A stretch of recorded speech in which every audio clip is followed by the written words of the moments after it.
घटनाक्रम को। शुक्रिया।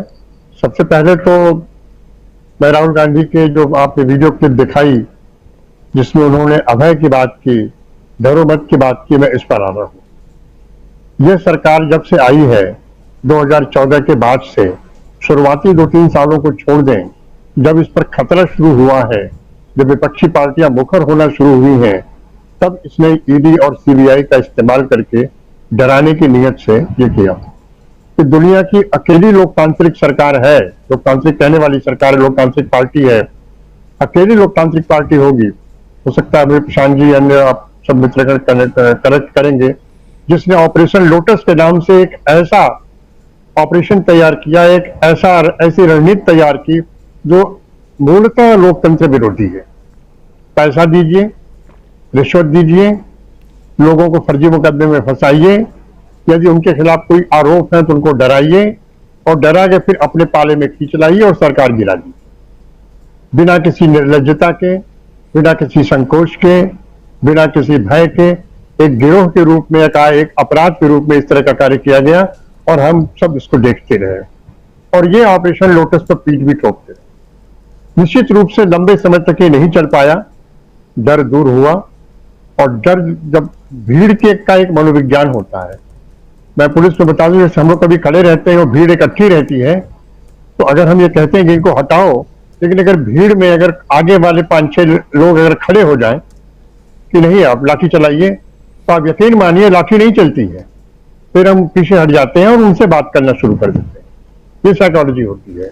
वो भी जानते हैं कि हम जलियांवाला बाग नहीं बना सकते, हम गोली नहीं चला सकते, हम बेहिसाब लाठी भी नहीं चला सकते, लेकिन एक भय का एक वातावरण क्रिएट करते हैं ताकि भीड़ वहां से डिस्पर्स हो जाए। लेकिन जैसे ही भीड़ मजबूती से खड़ी रहती है, डिस्पर्स तो हम नहीं होते हैं, लेकिन हम अपना पैदरा बदल देते हैं और उनसे बात करना शुरू कर देते हैं। निश्चित रूप से राहुल गांधी जी एक विकल्प के रूप में उभरे हैं और जो बात वो कह रहे हैं, उन्होंने अपने दादी की हत्या देखी, वो भी कोई सामान्य हत्या नहीं, मैं समझता हूं नृशंसतम हत्या है। उन्होंने फिर अपने पिता की हत्या देखी, ऐसी हत्या जिसमें पूरी शरीर छितरा गई थी, जिन्हें जूतों से पहचाना गया था, उनके जूतों से उनके शव की शिनाख्त की गई थी, जो कुछ भी शव थोड़ा बहुत मिला था उसी का अंतिम संस्कार किया गया था। तो ऐसी स्थिति में जिस बच्चे के ऊपर, जिस व्यक्ति के ऊपर ऐसी 2 बड़ी घटनाएं बीती हों जो उनके घर से हो, उनके अपनी दादी और अपने पिता से जुड़ी हो, तो ऐसी स्थिति में अगर व्यक्ति वो डरो नहीं की बात कर रहा है तो बहुत बड़ी बात कर रहा है। डरो नहीं पर मैं एक छोटा सा कोटेशन भी उद्धरण में आप सामने रखना चाहूंगा। हजारी प्रसाद द्विवेदी जी की एक उपन्यास है बाणभट्ट की आत्मकथा, उसका एक पात्र है अघोर भैरव। अघोर भैरव घोरी साधु है वो पात्र है, तो वह दूसरे पात्र से कहता है कि सत्य के लिए किसी से न डरना, सत्य के लिए किसी से न डरना, गुरु से भी नहीं, मंत्र से भी नहीं, लोक से भी नहीं, यहां तक कि वेद से भी नहीं। तो निश्चित रूप से डरना नहीं चाहिए। जब डर आपका निकल जाता है तब आप किसी के सामने भी खड़े रह सकते हैं।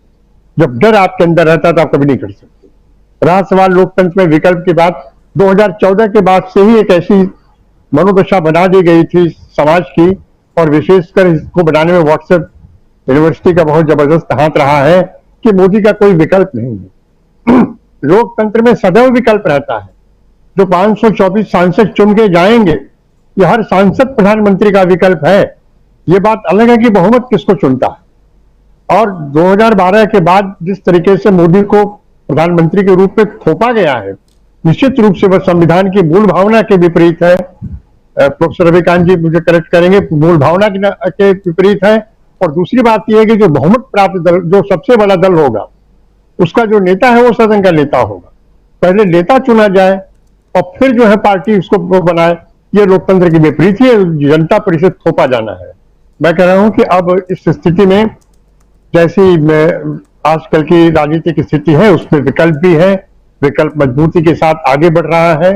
और प्रधानमंत्री नरेंद्र मोदी जी और उनकी पार्टी के सामने सबसे बड़ी समस्या यही है कि 9 सालों में उनके पास ऐसा कुछ भी नहीं है जिसे ठोस करके वो दिखा सके, सिवाय इसके कि वो एक हिंदू मुस्लिम कार्ड खेले, कभी बराक हुसैन ओबामा को के बारे में ट्वीट करा दें हेमंत विश्व शर्मा से, तो हेमंत विश्व शर्मा नए नए गए हैं, नया मुल्ला ज्यादा प्याज खाता, उसी पैटर्न पर वो चल रहे हैं।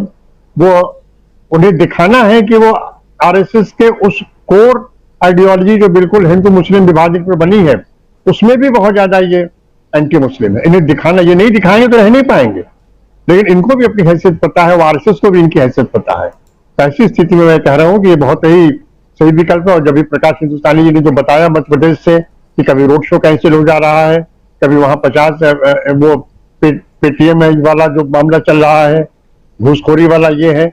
सबसे बड़ी दिक्कत भारतीय जनता पार्टी की ये है कि वो चाहती थी कि राष्ट्रीय मुद्दों पर चुनाव हो, वो चाहती थी राष्ट्रीय मुद्दों में 370 पर चुनाव हो जाए, कॉमन सिविल कोड पर चुनाव हो जाए, इस पर धर्म के आधार पर चुनाव हो जाए, बजरंगबली की एंट्री पर चुनाव हो जाए, राम मंदिर की प्राण प्रतिष्ठा होने वाली है जनवरी में सुना जा रहा है, उस पर चुनाव हो जाए। कांग्रेस को इन सब चीजों पर बातें ही नहीं करनी है, पीछे हट जाना है। उन्हें सिर्फ स्थानीय मुद्दे जो जनता को सीधे छूते हैं, बेरोजगारी है, 4 शब्दों में कहूं तो रोजी रोटी, शिक्षा, स्वास्थ्य, इन्हीं मुद्दों को लेकर आगे बढ़ना है। और इस मुद्दों पर भाजपा बिल्कुल असहज रहेगी। आप व्यक्तिगत मित्र अगर आपके भाजपा के, उनसे इन मुद्दों पर बात करिए तो बहुत परेशान हो जाते हैं। तो मैं यही कह के अपनी बात खत्म करूंगा कि राहुल गांधी एक मजबूत विकल्प के रूप में उभरे हैं। आगे वो क्या होते हैं, क्या नहीं होते हैं, विपक्ष की रणनीति क्या होती है, अभी बहुत समय है, आगे समय बताएगा। लेकिन फिलहाल जिस मजबूती के साथ वो इस मोर्चे पर डटे हैं और आगे बढ़ रहे हैं, मुझे लगता है कि वो सफल होंगे। जी, राहुल गांधी जिस मजबूती के साथ आगे बढ़ रहे हैं वो आगे सफल होंगे और सफलता दिख भी रही है। जैसे अभी प्रकाश हिंदुस्तानी जी बता भी रहे थे कि मालवा निमाड़ वाला जो पूरा का पूरा एरिया है, उस एरिया से तो, उस रास्ते से तो भारत जोड़ो यात्रा निकली थी और कर्नाटक में भारत जोड़ो यात्रा ने क्या कुछ पाया है ये सबके सामने है। तो भारत जोड़ो यात्रा एक दुखती रग यहाँ बीजेपी के लिए है। जब जब भारत जोड़ो यात्रा का नाम आता है बीजेपी के सामने तो परेशान हो जाती है बीजेपी, और इसीलिए किसी भी रूप में बीजेपी जो है वो राहुल गांधी पर हमलावर रहती हुई दिखाई दे रही है पिछले 6-8 महीने से ज़्यादा। लेकिन दूसरी तरफ राहुल गांधी को अब लाखों हजारों लोगों का साथ मिलता हुआ भी दिखाई दे रहा है और रिजल्ट सामने है। लेकिन क्या कारण है कि प्रधानमंत्री नरेंद्र मोदी अपने रोड शो को बार बार मध्य प्रदेश में कैंसिल कर देते हैं, कभी किसी बहाने से, कभी किसी बहाने से? क्या प्रधानमंत्री नरेंद्र मोदी को यह पता हो गया है कि मध्य प्रदेश इस बार बहुत मुश्किल है और कर्नाटक में एक उम्मीद थी, उस उम्मीद के टूटने के बाद क्या मध्य प्रदेश बिल्कुल ही खत्म हो चुका है? तो बहुत सारे सवाल हैं जिसका जवाब आने वाले समय में हम सबके सामने आएगा। लेकिन आना चाहता हूं हमारे साथी डॉक्टर दीपक पाचपोर जी के पास। दीपक जी, मध्य प्रदेश को भी नज़दीक से आप देखते हैं और यहाँ से जरा राजनीति को हम समझ